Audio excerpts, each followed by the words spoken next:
Conference, National Executive Committee, delegates, observers, Only Life members, invited guests, friends. Welcome. Welcome to this, the 83rd Annual Conference of the POA. It's so good to see you all again. I really do hope you have an enjoyable week. I'd like to thank the NEC and all the full-time officials, all the officers, support staff, for all their committed work over the last 12 months. Thank you also to the Retired Members Committee, who continue to look at ways to improve benefits for retired members and give invaluable support to former officers and related grades. Most of all, conference, I want to thank you, each and every one of you, for all the work you do on behalf of the people you represent, for the support you give me, for the support you give the NEC. You are the POA. Wherever you work, England, Scotland, Wales, Northern Ireland, the Isle of Man, whichever is your workplace, from me to you, thank you. During the course of this week's conference, we do have some guest speakers. They include Paco Tolosa, who's a political analyst and sociologist at the Colombian National University. He'll be updating us on all things Colombian related, who we have close relationships with. We also have Shaka Hislop, former professional footballer, played for Newcastle, West Ham, Portsmouth and Reading, amongst others. He'll be addressing us by a live link in America, where he's currently residing. We also have Scott Hislop, who's no relation. He's the Deputy Director of Investigations for Health Services. Phil Coppell, our Director General, he'll be addressing us. Ruth Cadbury, Shadow's Prisons Minister, will be addressing us. And on his way to conference to address us sometime before lunch, probably around midday, is Edward Ager, the Prisons Minister. He did not confirm in time, that's why he's not contained within your programme. We also welcome Dr. Nazrul Ismail, who's a Professor of Criminology at Bristol University. And we have a POA member, Paul Fairhurst, no relation, I can assure you, member from Liverpool. He's going to relay to you his really traumatic experience at work and the importance of being a POA member. It'll be good to hear from Dave Cook, who will be giving a fraternal address on behalf of the Honorary Life members, and we have someone from the Southern Ireland POA also addressing us, giving us fraternal greetings. I'll also be asking Steve Whitfield, Chair of the Retired Members Committee, to address conference to update us on all things retired members.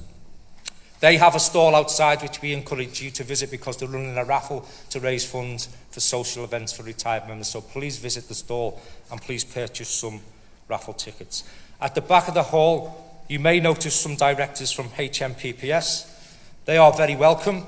We appreciate the facility time we've all been afforded to attend. Please go and say hello. I hope you have an enjoyable week, and I hope you see some old faces that you used to work with. Our awards include the Mabel Hempton Award for Bravery, Cronin Clasp winners, and the Steve Oxby Representative of the Year. We also have some fringe meetings, which include the Health and Safety Protocol, Professional Standards and Behaviour Group, Vision for Custodial Services over the next 10 years in relation to the private sector. Full details are contained within your programme. Our nominated charity is Clare House, which is a hospice for children. Every penny we raise for them will be well spent. I'm sure you agree. You may notice that Jackie Marshall's not with us this week due to unforeseen circumstances. We wish her and her family well. And we also welcome one of our newest branches, who have over 650 members. Well done to Manston Immigration Centre. Welcome to the POA family, and I hope you enjoy conference. So a packed agenda. Where do I start? Cuts have consequences. Consequences which include losing over 100,000 years of experience, the closure of 20 public sector prisons with the loss of over 10,700 spaces. Oh, how we could do with them right now. And since they closed those prisons, they created only an additional 300. Over the last 30 years, the population has risen by over 80%. And during the years of 2010 to 2017, we lost over 25% of our workforce. We've still not recovered. Will we ever? The government committed to creating 20,000 new prison spaces by the mid-2020s, but by June last year, they had delivered just 5,000. In 2010, we had 24,831 operational prison officers. As I stand here today, we have 23,614. Despite all their flashy recruitment campaigns and the TV adverts, we've got a deficit of over 1,200. And during that time, we're now dealing with double the amount of prisoners. Cuts have consequences. Consequences which include an outsourcing model for the maintenance of prisons, which has been an abject failure. What's this resulted in? It's resulted in safety evaporated, staff morale obliterated, and leaving rates accelerated. Can we or will we recover? We can if there's a will from our leaders. And we will if they refuse to listen to us. Because it is clear to me that we need to take back control of our workplaces. Just look at how the last year has gone. I'll start with pay. For most people in England and Wales, they received the highest pay award for over 30 years. Our NHS colleagues in secure psychiatric settings, they were forced to take a pay award after many days of strike action by their colleagues in the NHS. A mixed picture in the private sector, positive, decent pay awards, decent bonuses, because they can't retain staff either. Scotland negotiated a 2-year pay deal. Well done, Scotland. And in Northern Ireland, they finally got a pay award, including back pay, when their government finally decided they were actually going to do the job they were elected to do. Of course, it hasn't escaped your attention, Conference, that the pay award this year from the government included a £1,500 cost of living payment for civil servants. Not convenient for prison officers to be civil servants when it comes to that payment, because we weren't awarded it. We were told, well, you get more than civil servants, so we're going to make up their pay with a cost of living payment. Inconvenient for the government for us to be civil servants then, but very convenient for us to be civil servants when it comes to our absolutely ridiculous retirement age. A disgraceful decision by this government. But it wasn't as disgraceful as the decision by your employer and the pay review body to say to closed grades that unless you opt into F&S pay scales, you won't get a pay award now or in the future. Absolutely disgraceful. Here's an example of the feeling from closed grades. I'll read an extract from one of the many emails I got. And I quote, "I'm 48 years old. My wife is 52 years old and a serving part-time police officer. We have 3 daughters who are 16, 15 and 11. We are absolutely skint. And yes, I know we are all in similar situation, but why should we be? It took me a decade to reach my top increment, and now new prison officers do it in under 3 years. They changed my pension age, we did nothing. They have given us insulting pay rises year after year. The cost of living payment is the final kick in the balls. I'm sick of strongly worded press releases that the government ignore. Please, can we do something, anything, that will show these Tories that we've had enough? We did everything we could for closed grades. Ask the NEC who were in the room with me last year during all the submissions where I implored the pay review body, please reward everyone, reward closed grades. And if you're going to say to us that you're going to equalise pay and you want them all in F&S, then at least give them 12 months notice so they can get their heads round it, so they can get all the facts and make an informed decision whether they wish to opt in or not. That fell on deaf ears. And when I went in this year for oral submissions, my colleagues will tell you, I berated them about that decision. I told them how disgraceful it was. And if you read our pay submissions, there's a section in there for closed grades asking them to rescind that decision. A diabolical decision. And nobody's been able to answer the question yet, which is a really salient question. Maybe I should ask Phil Coppell later. If our terms and conditions don't change, why don't you just leave us alone? Why don't you just match our pay to F&S, leave us alone, natural wastage, eventually there'll be none of us left? No one's ever been able to answer that question, not the pay review body, not HMPPS. Conference, I understand the frustration, the anger. I feel your pain. I'm as angry as everybody else about that decision. But the frustration and anger and criticism, it needs to be directed at the right people, and the people who are doing this to you are HMPPS, your employer, and the pay review body, not the trade union who are fighting to try and reverse that decision and fighting for your rights. This is how bad things got. 24 hours after that pay award was announced, I put a circular out, a mythbuster, giving you the facts about what happens if you opt in to F&S.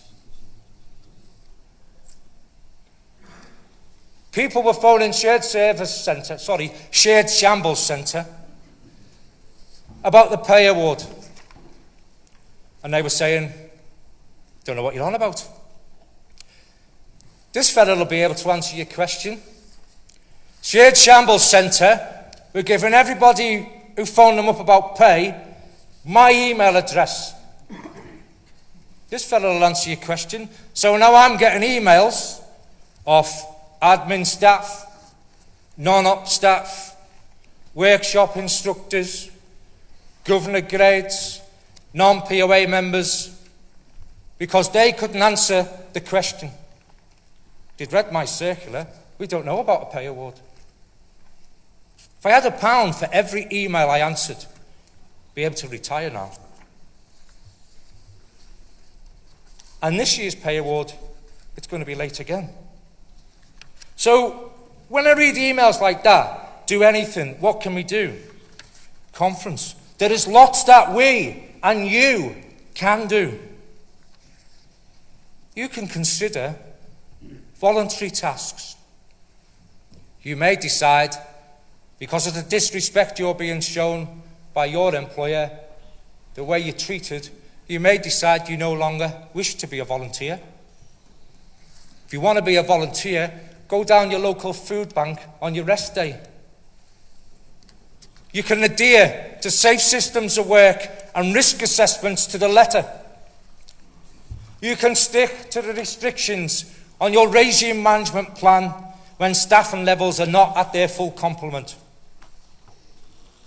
Your rights at work include getting off at your official shift finish time, having 11 hours between the end of your shift and the beginning of the next one. You may decide that you want to take a break from working payment plus or overtime. And I would suggest a good time to do that would be July and August, the warmer months where you can spend some quality time with the people who mean the most to you. You could decide that you're not going to renew your qualifications that you've volunteered for because you've had enough. You can queue up at the gate at your official start time. You don't have to be in your work area at your official start time. You have to be at the gate. You can demand that you hold branch meetings in work time. Not in your dinner hour, in work time. And if you refused, hold them outside the gate and invite the local press there. I'm sure it'll make an interesting story. You can contact your local MP. You can invite them in. Look at my workplace. Look at the working conditions. Look at the lack of staff facilities. Look at the hostile environment. Look at the violence we face. Could you do this to the age of 68? Get your MP on board. You could decide that you're not going to unlock unless you've got profiled alarm bell responses in place. You could decide you're not going to unlock unless you've got the correct staffing levels in place. Ensure you work 2 staff on every landing, within sight and sound of each other. Take no risks. You could do CFCs in pairs. Don't do them alone. Have your mate on your shoulder watching you. Report every assault to the police. And you can demand that your adjudication gets dealt with. More importantly, know what the health and safety protocol is and how to use it effectively. You need to know your worth, because you're worth a damn sight more than what this firm are paying you. Especially when it comes to voluntary tasks, because in this world, you get nothing for nothing. Let me talk about voluntary tasks. The latest idea from your employer is naloxone, a prescription drug which is administered to those who have overdosed on opioids. And our employer is now worried sick that we're going to have another influx of spice, which is contaminated with nitazines and, even worse, fentanyl.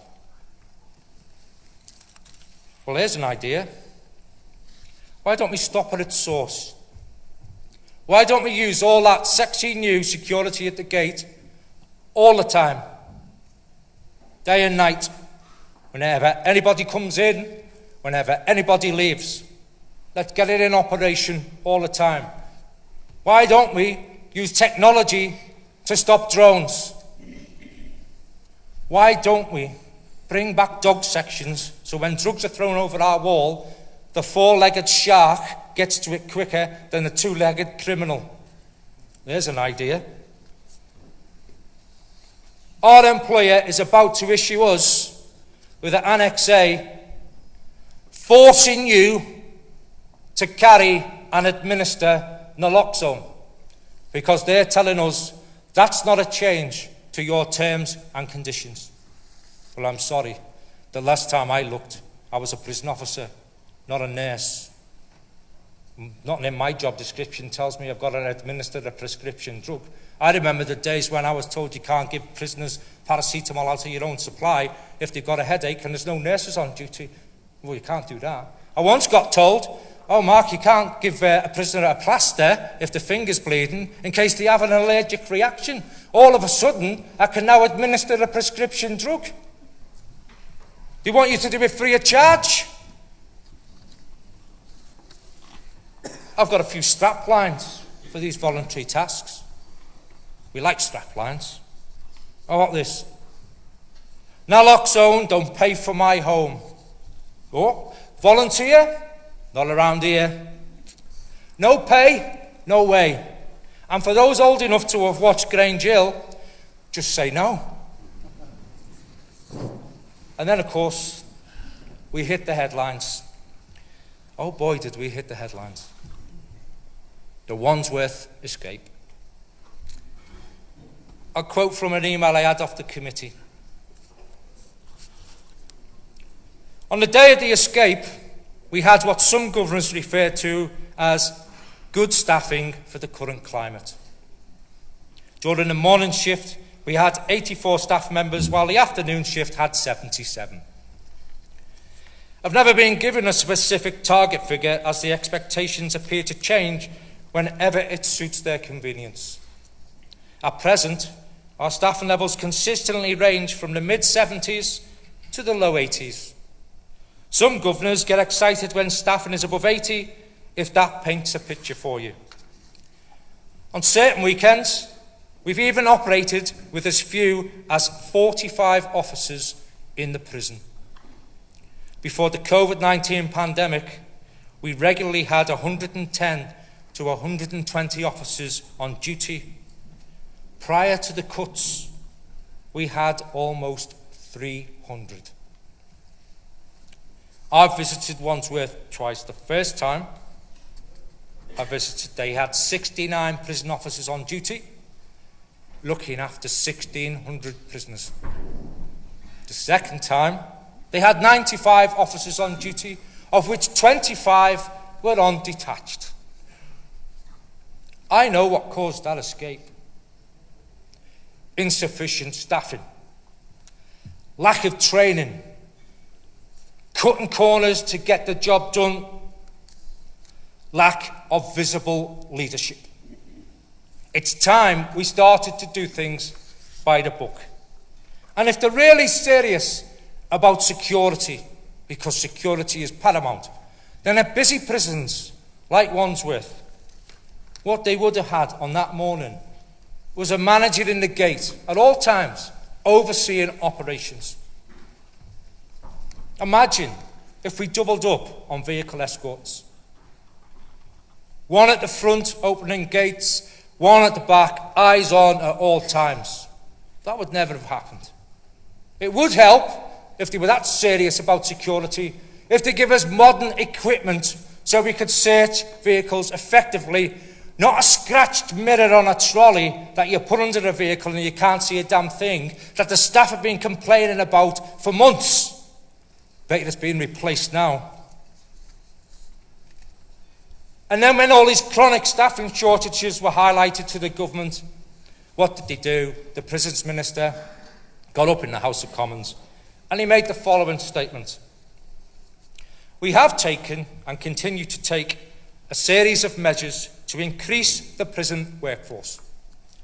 Despite a challenging labour market, the 12 months ending 30th of June 2023 saw an increase of over 700 full-time equivalent Band 3 prison officers.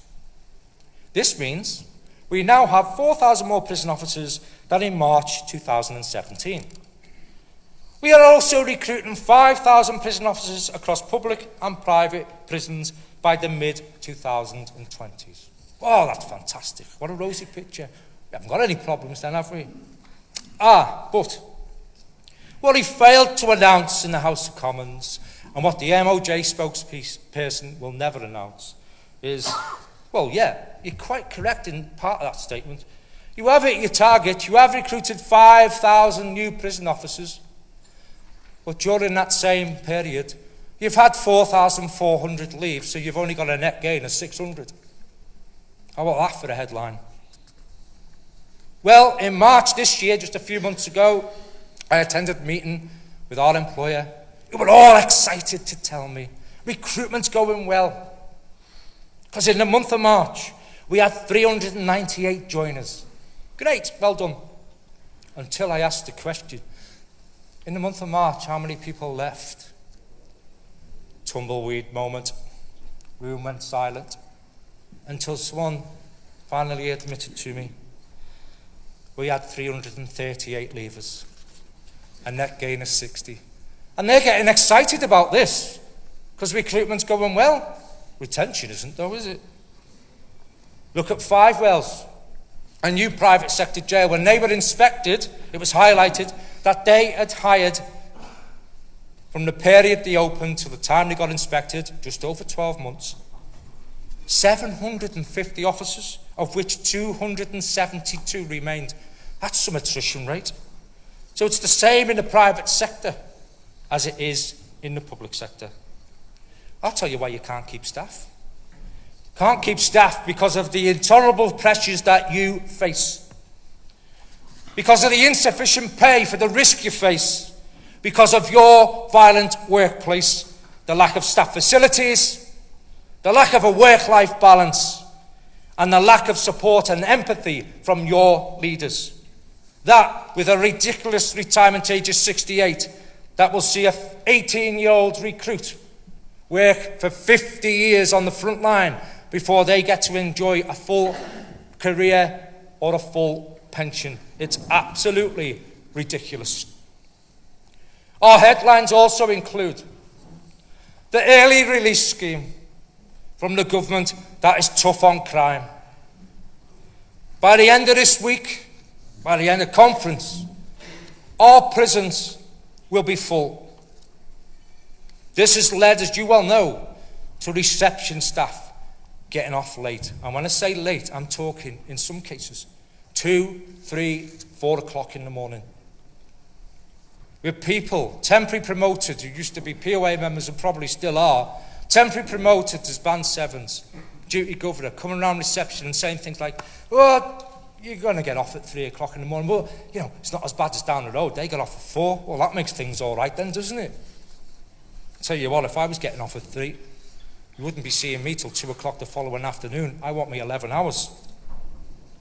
We've had Operation Safeguard, Operation Early Dawn. The way we're going conference, we'll end up having more operations than the NHS. We've had Loudon Grange getting bailed out by the public sector. Our colleagues on detached duty at Loudon Grange because they cannot keep control of that prison. We want it. We'll have it. We'll show you how to run a jail. Give us Loudon Grange.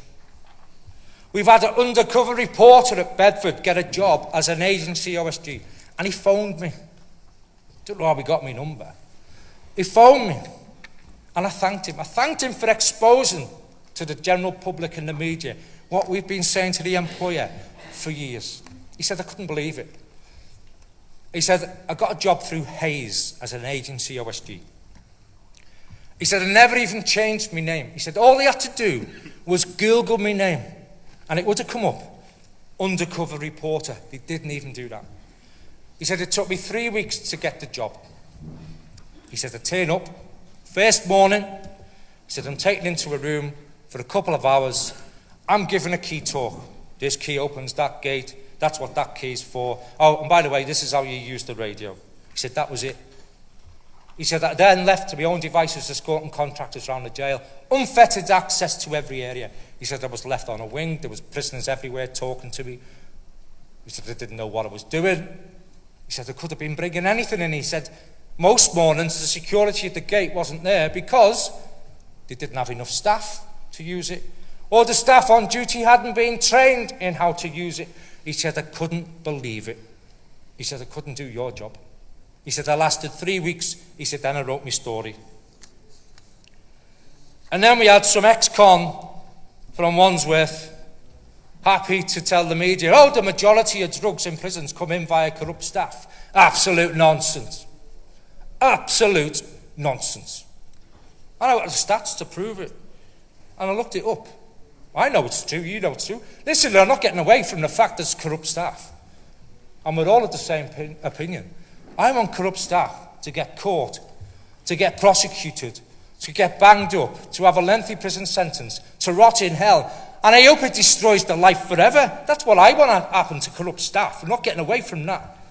But between 2019 and 2023, 24 officers were charged with corruption.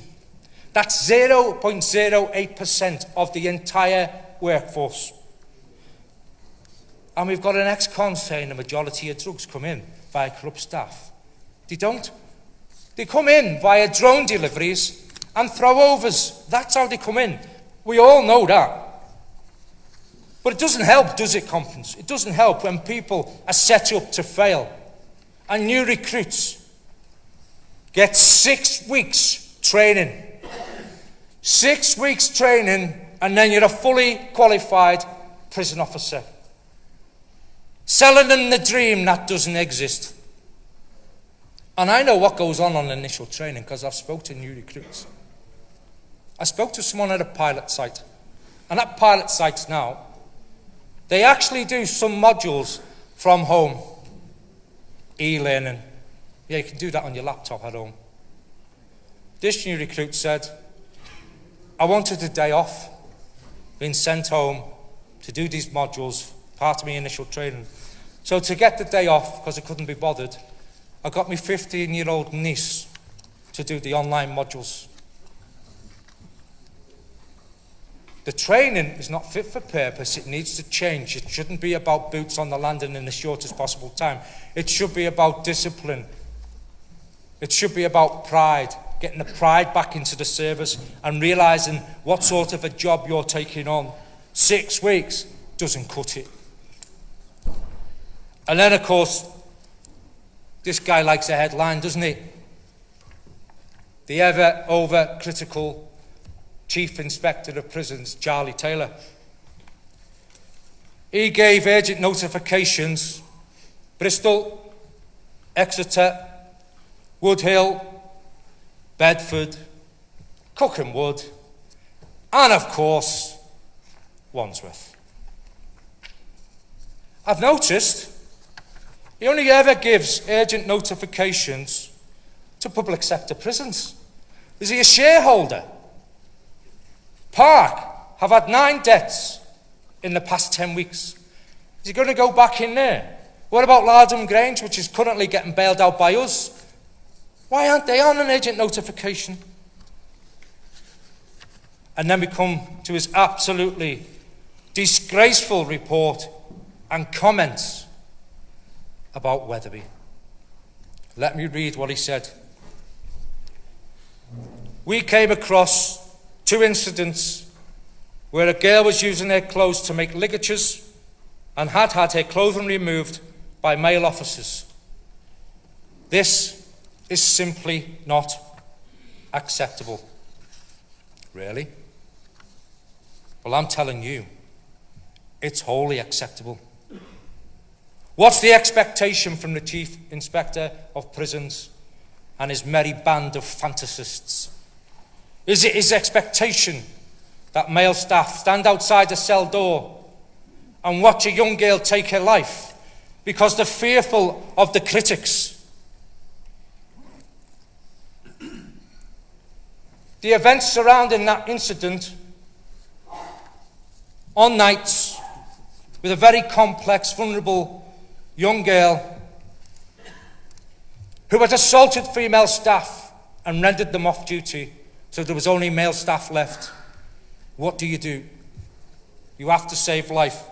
They did the right thing, and I commend them. And Wetherby, take this back from me, from the NEC, and from everybody in this hall. Take this back to your members. They did the right thing. You're doing a great job. I commend you. Those staff need a commendation. And we are all with you. Wetherby, well done on a job well done.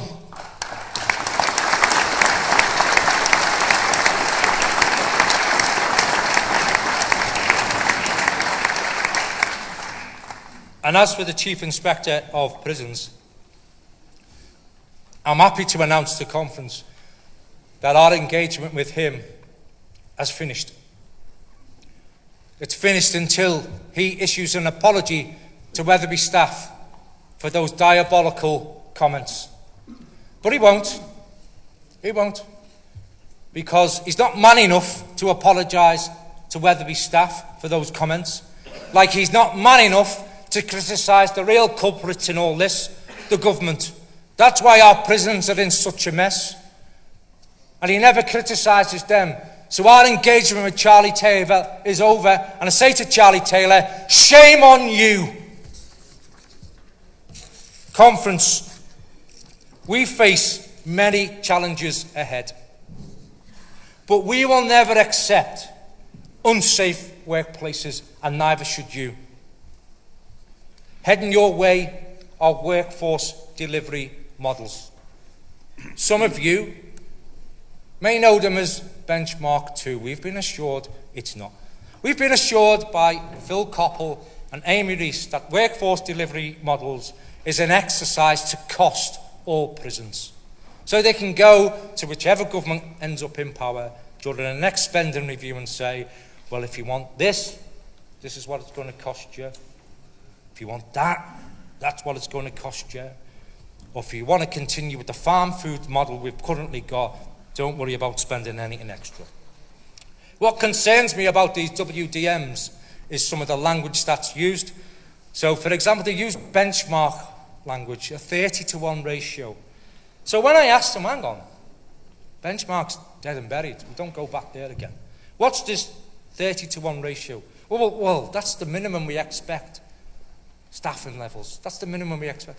Well, you know and I know that when your governors read that, if you've got a wing of 120, you know and I know that governor will say, we only need 4 staff. It says so there in the WDM. Look, that's the minimum that's expected. That's all you're getting. We know that's going to happen. That's what really concerns me. It concerns me about they have these formulas on how to work out what staffing you should have. So, for example, if I recall, in a Cat C prison in reception with less than 1,000 prisoners, you have 2 reception staff. But they can't tell me how they worked out you only need 2 reception staff. It takes 3 people to restrain 1 prisoner. So if you get someone angry coming in who doesn't want to be there, what do you do? Just street fight with them. Some of these formulas I can't work out, and I haven't had an explanation yet. So they're heading your way. We're still in heated discussions with them, and I can assure you, Conference, that the team who are dealing with WDMs are challenging them at every juncture. We await a decision on POA in the juvenile estate. It's been imminent since last April when I wrote to Alex Chalk, warning him that on its way is a tragedy, and if they don't do something quick, there will be a tragedy. It's the most violent estate that we deal with, and I don't want staff or prisoners ending up as a headline because we haven't got the protections in place. And we know what's coming if the decision goes our way. We know it. And an immediate legal challenge from the Howard League, who simply live in an alternative universe. People who will never face what you face on the front line, who've never worked in a prison, probably never been a victim of crime, who believe that all these people we look after should be roaming the streets. We await a decision on the removal of razors. I'm fed up looking at horrific, life-changing photographs of injuries to our members because they've been slashed with a razor, most notably recently at Humber. Conference, we've been waiting since 2018 for a decision whether to remove razors or not from our prisons. 2018. Just think of how many incidents of self-harm, serious assaults on staff, serious assaults on prisoners could have been prevented if we had had a timely decision to remove razors. And we're still waiting. And yes or no, they can purchase cans and tins on the canteen list. But we're working on that. We've asked them to remove them and replace them with plastic pouches. Well, what happens if the decision goes against us? What happens if there's an announcement that they're not going to remove razors and they're not going to issue POA? How can I put this without inciting you, telling you what to do? How can I do that? Well, Everton fans have a song in relation to the Premier League after that really unjustified point deduction. If I keep the same tune but replace the words, our POA song would probably go something like, you can stick the court injunction up, yeah. You can fill in the blanks, Conference. You get my drift. Of course, part of the problem of violence in prisons involves your governors obsessed with full wing unlocks, because now we've got regimes which structured on wing activity. We've gone back to the same old. Ping pong and pool isn't structured. It's not supervised the way governors think it's getting supervised. But you know why we've gone back to the same old? You know why we failed to learn the lessons of the pandemic?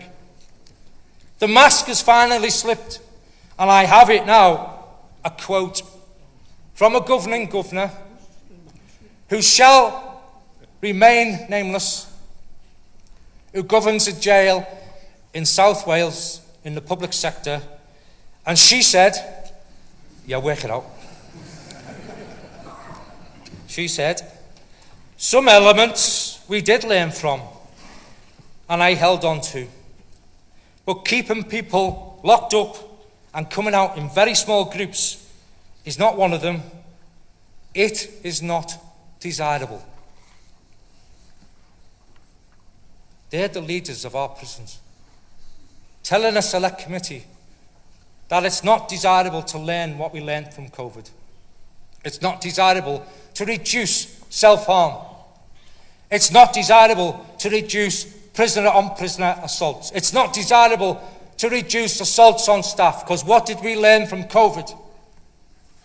We learned that if you unlock prisoners in smaller numbers, the staff-to-prisoner ratio increases, we can meet their needs, we can keep them safe, we can harbour those positive staff-prisoner relationships.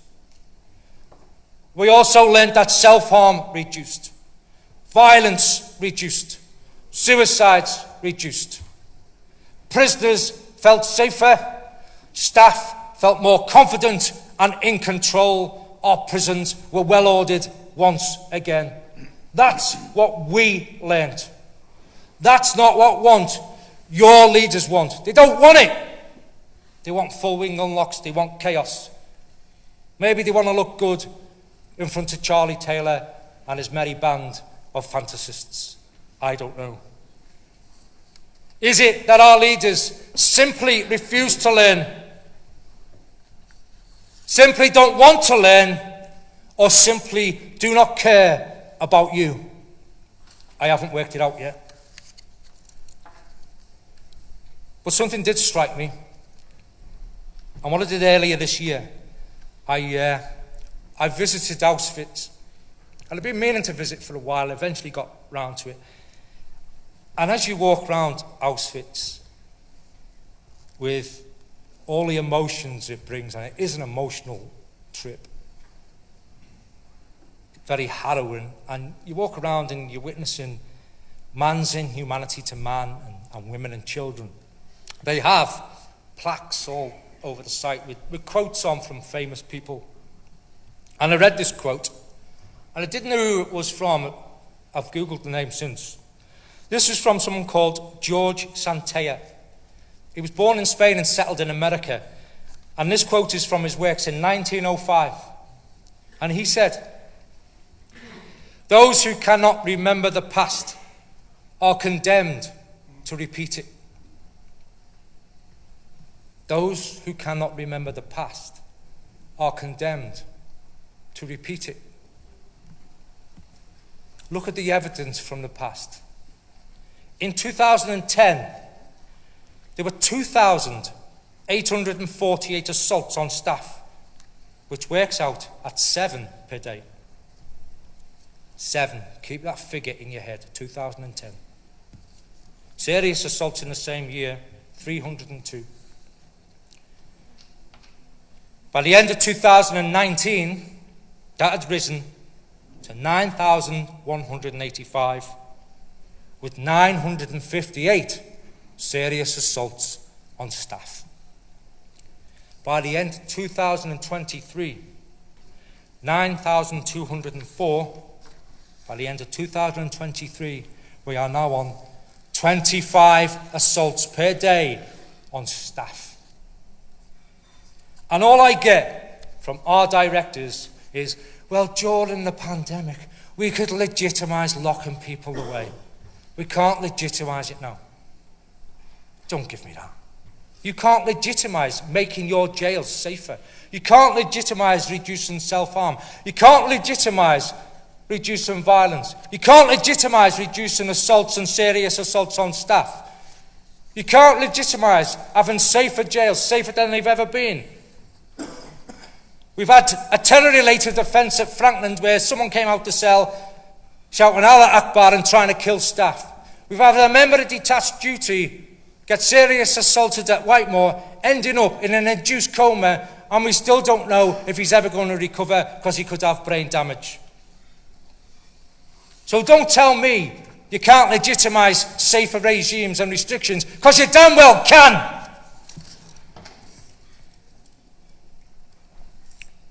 Shared shambles. We've had people getting letters about overpayments. In one instance, a POA member got a letter off Shared Shambles on Christmas Eve. Wasn't a Christmas card or a hamper. Oh no. This was a letter telling him that he'd been overpaid by £28,000. A letter on Christmas Eve, you know, was 28 grand, when you're going to pay it back. You can imagine the Christmas him and his family had. These are the things we're wading through at the moment. And what concerns me most about this, okay? I've only just found this out. I'd like a forensic examination of the systems we use for pay. Because I've discovered that the people maintaining our systems are none other than Fujitsu. Watch this space. We've had a professional standards commission, independent legal experts interviewing staff, because as a result of the staff survey, Amy Rees commissioned it. She was concerned that the staff survey once again highlighted that senior managers are bullying staff. Sexism is rife. So we've got this independent team in interviewing people. Me and Steve had an interview with them. Oh boy, they got it. Both battles. They weren't impressed by the time we finished with them. I look forward to their recommendations whenever they get published. I hope they're acted upon, because when you've got an internal team investigating internal governors, it ain't ever going to work out. What we need is something similar to the Police Complaints Authority. Totally independent, separate from the workforce, separate from the organisation, so we can see real results for what we face from people who are obsessed with being tyrants towards you.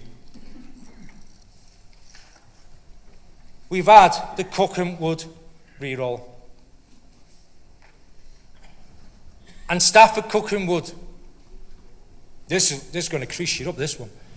Staff at Cookham Wood, new recruits, in training school, halfway through the course. Some of them are committed on what's called Feltham First or Feltham Futures. So what they do, they agree that for 2 years, because Cookham Wood was short of staff, we will move, we'll work at Cookham Wood, we'll get an extra £650 a month off the employer for 2 years to help us with rent, because we want to work with juveniles. And then they find out halfway through the training school that you're now not going to be working with juveniles because it's going to be a Cat C adult male prison. Some of them had committed to leases on accommodation, put down deposits. And now, if they want to work with juveniles, don't go to Cookham Wood, they're going to have to go back to Feltham. Well, what happens with the money they've put out? And we've been asking HR and the directors in the YCS for months, can you get it sorted? These people need to know where they stand. You need to make sure they're not out of pocket. And we still haven't got an answer. And I read in the press yesterday that next to Cookham Wood, the old Medway site, it's all excited. The Prisons Minister was there yesterday in the headlines, and a secure school, a mixture of boys and girls with intense education and one-to-one therapy, and there's all lovely surroundings. They're only going to be locking up 49, and we've spent millions on it. Why can't they spend millions on Cookham Wood or Feltham or Wellington or Wetherby? Why can't they increase their staffing levels so they can have one-to-one with all these people? Charlie Taylor criticised Cookham Wood because in his eyes, he said, well, at the time of his visit, they were only locking up 69, and they had hundreds of staff, Cookham Wood, in his report. So why couldn't he unlock everybody? Why have they got so many keeper parts? Well, what he fails to recognise is that Cookham Wood haven't got hundreds of Band 3 prison officers. They've got hundreds of staff, loads of managers, loads of psychologists, loads of social services, not hundreds of prison officers. And if you lock everyone at the same time in that environment, in our youth custody estate, because they're all in different gangs, they'll try and kill each other or they'll try and attack staff. And all they're armed with is a polo shirt and a body-worn video camera. So how long are we going to give this secure school? What type of clientele are they going to get? Are they going to get the type of clientele that Wetherby have to deal with? A young girl, complex needs, constantly trying to ligature and constantly assaulting staff. Are they going to get that type of prisoner? Or are they all going to be handpicked because they want to appear that it's a success? I suppose we'll have to wait and see. And then we come to the results of our staff survey, and thank you to everyone who partook in that. We're going to do it again this year. So please get as many people, as many POA members as you can, to fill in our staff survey. And let's make this the year when the HMPPS staff survey has no one responding to it from an operational background. Let's make it fail completely. Fill in ours. Fill in ours because our results are more accurate. And we're not against engaging with the employer for a staff survey, but it has to be bespoke and it has to be relevant to operational staff, including questions that they don't really want answered. Our staff survey revealed 75% of respondents believe staff grievances are not taken seriously. 80% do not have confidence in the adjudications process. 62% believe that staff facilities are inadequate. 83.5% had intervened during a prisoner-on-prisoner assault. 51% did not trust their senior managers. 28% have been assaulted in the last 12 months, and 41% reported that there had been no action taken against their attacker. 83% said they were not paid enough, and 42% plan to leave the prison service within the next 5 years. Yet the staff survey for HMPPS will tell you, pay is no longer a driver for staff leaving. That's not what our survey tells you.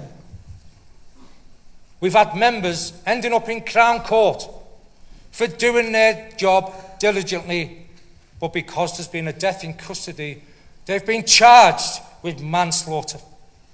Imagine the stress of that. Suspended for years, waiting for a Crown Court trial, fearing that you're going to lose your liberty and your livelihood because you have done the job the way you've been asked to do the job. And who picks up the pieces? The POA. Because it's not your employer who'll provide a barrister to defend you in court. It's us. And what do we hear from governors? You've all heard it. It's my risk, I'll accept it. Well, I don't accept your risk, and neither should you. We've had dedicated search teams and dog teams being told that when they go into a prison to do their job, you're not allowed to carry parva. Ridiculous. You're not allowed to carry parva. Massive targets on their backs. Well, I'll tell you what, conference, we soon got that sorted, and they're now carrying parva. We're not prepared to accept the risk, and neither should you be. We've had a letter from Phil Coppell informing governors that he wants more key work done, and how have they interpreted that? Oh, we'll just do complex cases once every 4 weeks, because key work hasn't even been given a chance to work. And now they want to do it once every 4 weeks. Well, I'm telling you now, and if you've read me circular, you know, you do not deviate from the national key work model, no matter what. If they want to change it, they go through us. The key work model is you have a caseload of 6 for 45 minutes once a week. That's it. I'm sure you're all aware of the new CNR training package with the digital e-learning package about the principles of the use of force and the legalities that surround the use of force. Getting told, well, you can go on your CNR basic refresher, the practical part, without having to do that. You've got 12 months to do that. We're against it for good reasons. And let me use the example of Whitemore. I sent out a circular saying, no, you do your e-learning package on the legalities surrounding the use of force before the practical assessment. Why do we say that? Picture the scene. You use force on a prisoner. You're then accused of using excessive force. You're in front of the governor, and the governor says, when did you do the e-learning package on the legalities surrounding the use of force? And you say, oh, I haven't done it yet, Governor. I've done my practical stuff. I've got 12 months to do that. And he says, really? Yeah, Governor, yeah. Then how do you know that the force you used was legal? How do you answer that? How do you answer that? You can't. Whitemore, seeing our basic refresher, read me circular, 6 people turn up, all hell breaks loose, called into the management's office. In the end, the managers agreed with their arguments. How could you not? And now Whitemore have got a system in place where every single member of staff is detailed in work time the e-learning package before they do their practical CR refresher. And that's what I want you all to do. That's what I want you all to do, because don't accept the risk. This is how bad the job is now. This is how bad it is. We can't even recruit PEIs. We're short of PE staff. So the employer came to us and said, to plug the gaps so we don't have to close the gyms, we want, as a temporary measure, to offer PEIs a payment plus scheme. Great. Great stuff. Not opposed to that. How much are you going to pay them? Oh, no, you used the current PP scheme on £22 an hour. Well, hang on a minute. You want Band 4 staff to do Band 4 work at Band 3 rates of pay? I tell you what, come back when you've got another offer. Still waiting, conference. Still waiting. Listen, we're a trade union. We shouldn't expect Band 4 staff to cover Band 4 work and work for Band 3 rates of pay. I know your worth. You need to know it as well. Conference, this entire service is in utter despair. And that's because we are the most easily neglected part of the entire criminal justice system. Our service is in demise, and we need to get it back. There's been a complete erosion of discipline, and never a better example of the continued erosion of discipline in our workplaces than a document that is heading your way and due to be published the end of this month. The new adjudication framework has something in it called payback punishment. You may have seen it in the press. What is it? Let me quote from the document. It's an alternative to a punitive award that prisoners will try to perform in their own time. But don't worry if they're not too keen on that. The governor has it within their power to give them time off work or education to go around the jail litter picking or digging out weeds from flower beds. That's good, isn't it? He just nicks someone for refusing to go to work and the governor gives them time off work to pick litter. It's project work. But it mustn't be demeaning, degrading, or humiliating for the prisoner. Doesn't matter if the prisoner's demeaned, degraded, or humiliated you. That doesn't matter. We'll have the cleanest prisons with the most abused staff. They can also perform rehabilitative activities such as engagement with substance misuse services, engaging with prison psychology, good luck with that one, undertaking informal courses, third-party sector-led activities, or engaging with other peer support services, engaging with any restorative justice activities such as mediation or letter writing. Oh, isn't that nice? You're going to get a letter off little Johnny apologising.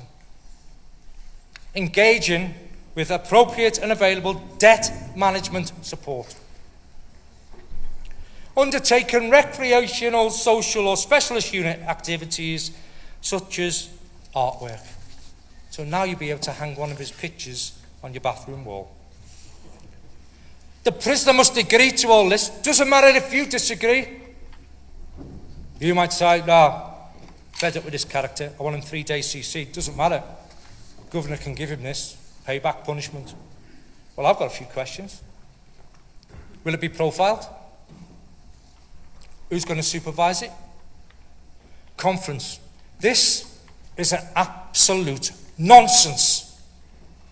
It's an example of corporate mantra, an example of how out of touch policy writers actually are. And why are they out of touch? Because they will never ever be on the receiving end of threats and abuse. They will never know how that feels, and they will never have to go home to their families dripping in blood. Well, I tell you something, conference, we want sanctions for poor behaviour, not knitting classes.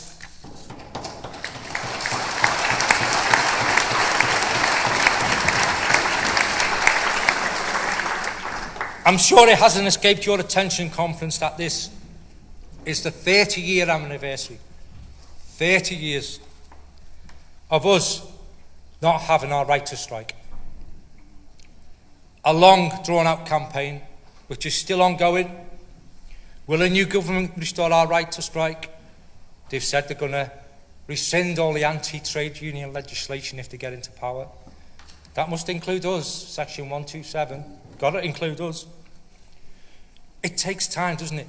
When you're campaigning, it takes time. Just look at history. Hillsborough, the 97 families. Partial justice, but not full justice. Look at the Windrush generation. Still waiting for some justice there. Grenfell. More recently, the post office scandal. And in the headlines this week, the infected blood scandal. I'll tell you something, conference. I can't wait to get our right to strike back. Because as soon as we've got our right to strike back, I'll be standing here and I'll be saying to you, you don't volunteer for anything that you don't get paid to do. You stop it now. I'll be telling you to refuse to work payment plus and overtime because this service runs on goodwill and your goodwill needs to be withdrawn immediately. And I will be telling you to work to rule, to adhere to all risk systems and safe systems of work and do things by the book, and by God will I be inciting you when we get our right to strike back.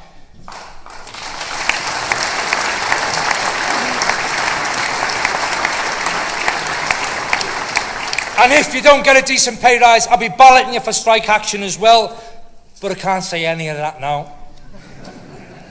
Because we haven't got our right to strike back. Until then, we use the health and safety protocol. And it has been used a few times. The most notable one for me was at Aylesbury. Great example.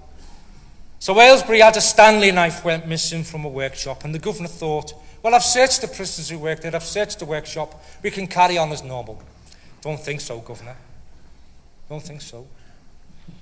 Aylesbury quite rightly retreated to a safe place in discussions with the governor. Me and Steve were on emergency meetings, getting threatened with High Court injunctions, getting threatened with imprisonment. Well, it'd make a great gym orderly conference, so it doesn't really bother me. Eventually, we stood our ground. Now let me be clear, let me tell you this, get this in your heads, each and every one of you. We will never ever repudiate any action any of you take. Get that in your head. We will never repudiate any action any of you take. We will always support you. So eventually, common sense prevailed and they were allowed to search the jail. And lo and behold, what did they find secreted in a prisoner's cell? The Stanley knife. Imagine the consequences and imagine the cuts if they hadn't have found that Stanley knife. Because the people making these decisions are not on the front line with you, opening cell doors, putting themselves at risk. They're in air-conditioned offices away from all the trouble. We've had Weatherby retreat to a safe place, fed up getting used as human punch bags, fed up getting ignored by their managers. They're now losing half a day's pay. We're fighting that for them.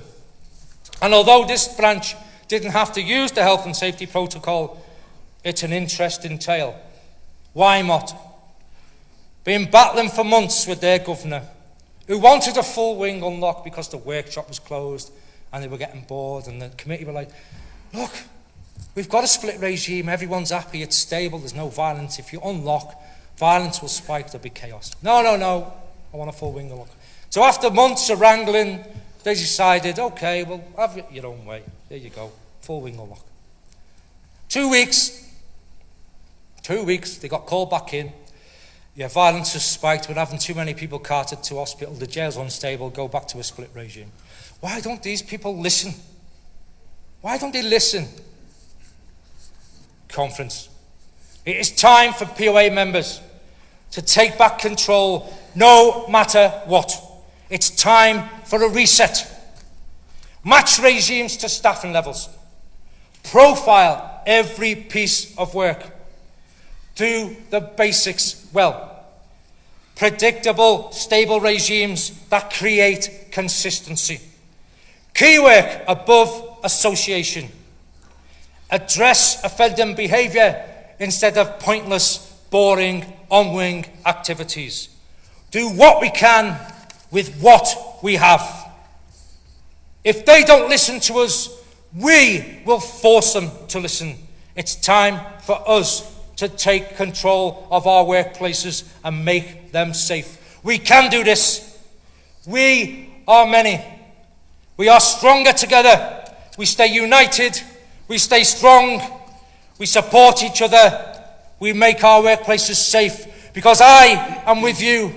We are with you. We are one. And we will never, ever back down.